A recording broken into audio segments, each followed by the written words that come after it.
in Congressman Elijah Cummings of Maryland. Congressman, great to have you on board with us tonight. I appreciate your time. I want to start with this.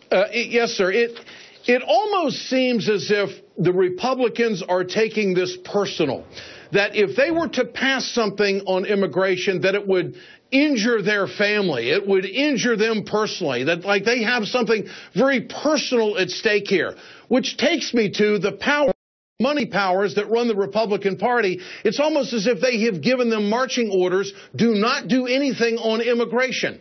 Your thoughts, yes. What's happening here? Unpack this for us. I can tell you it's clear, first of all, that they are in disarray. And it does seem to me, Ed, that they are going to somebody else's marching orders. And I think it's a very conservative right of the Republican Party. There's no question about it. And, you know, I got to tell you, I'm very disappointed in Speaker Boehner. I think he needs to be leading.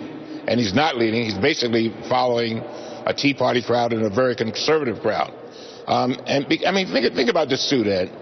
You got a situation where they're suing the president because he delayed the employer mandate.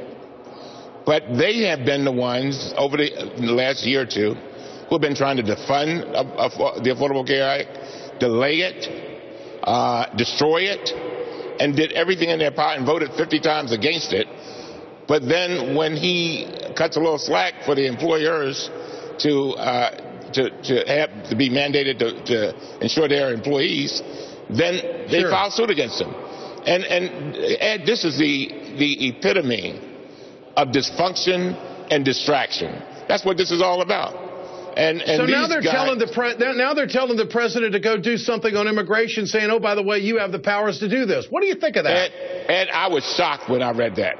So they tell him, "You're not doing you're doing your job, so we're going to file suit against you." And then they say, "But we want you to do your job." It's totally confusing, and the reason I think all of this is come about, Ed, is because it does not simply make sense. And I'm sure the American people are getting tired of it. I mean, as a regular citizen, if I were watching this, I'd be extremely upset. There is no way that we should be coming to Washington and leaving problems of the American people unsolved and unresolved. And the reason why go ahead. The reason why we couldn't get a vote today.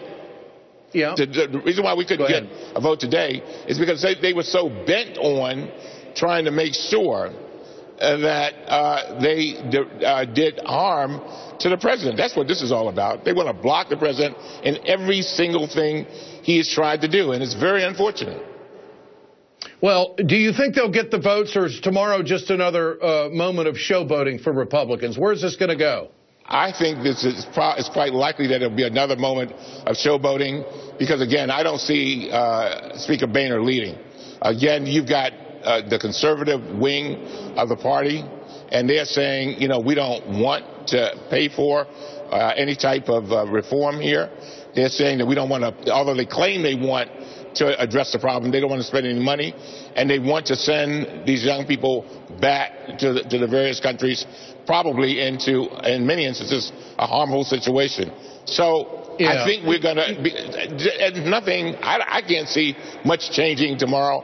And again, I call for Speaker Boehner to stand up and lead. How much of a problem do you think Ted Cruz caused in the House today with Republicans?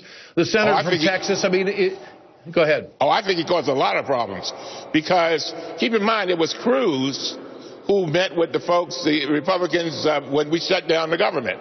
And if you'll recall, Ed, after the government was shut down, Boehner came back a month or two later and basically said it was ridiculous that they shut the government down. You know, maybe they ought to stop listening to Cruz because Cruz doesn't seem to get it. The American people want us to solve problems. They want us to resolve issues. They do not want us walking away, going on vacation without these issues being resolved. Period. And most Americans are reasonable. Congressman Elijah Cummings, good to have you with us tonight. I appreciate your time. Thanks so much. Let me